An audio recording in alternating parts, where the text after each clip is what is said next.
Prostokvashna nağılı. Baharın ilk günləri idi. Prostokvashna kəndində günəş parlayır, quşlar oxuyurdu. Daya əmi, Matroskin və Şarik həyətdə oturub çay içirdilər. Birdən Şarik bağçada qazıntı apararkən köhnə, paslı bir metal qutu tapdı. "Baxın, tapdım. Bu mütləq xəzinədir," deyə Şarik sevinclə qışqırdı. Matroskin bığını eşib şübhə ilə baxdı.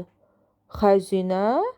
Bəlkə də kimsə ora köhnə konserv qutularını yığıb və basdırıb.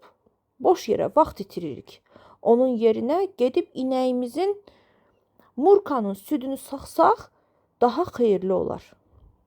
Amma Daya əmi qutunu ehtiyatla açdı. İçindən qızıl, gümüş çıxmadı. Amma üzərində qəribə işarələr olan köhnə bir xəritə çıxdı. Xəritənin sonunda böyük bir X işarəsi qoyulmuşdu. Dostlar meşənin dərinliyinə doğru yola düşdülər. Yolda onlara Paçtalyon Peçkin rast gəldi. Peçkin velosipedini kənara qoyub dedi: "Siz hara belə tələsirsiniz? Sənədsiz, sübutsuz meşədə gəzmək olmaz. Bəlkə xəzinə tapmısınız? Mənim payım hardadır?"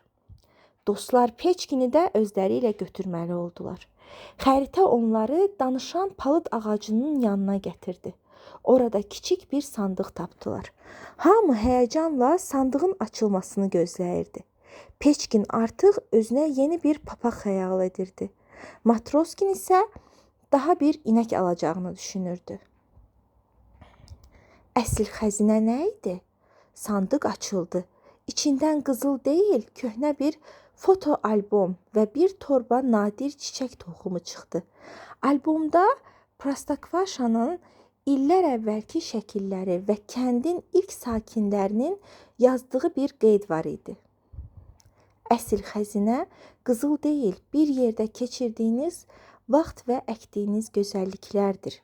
Şarik biraz məyus oldu. Amma Daya əmi gülümsəyərək dedi: "Baxın, bu toxumları əksək, bütün kəndimiz gül-çiçək içində olacaq. Əsl xəzinə budur." Həmin gün dostlar və hətta deyingən Peçkin də birləşib bütün bağçaya həmin gülləri əkdilər.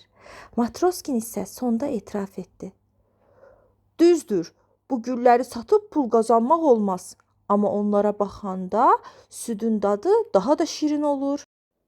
Bugünlük də bu qədər əziz dostlar. Sabah eyni saatda Naranın nağıllarında görüşərik.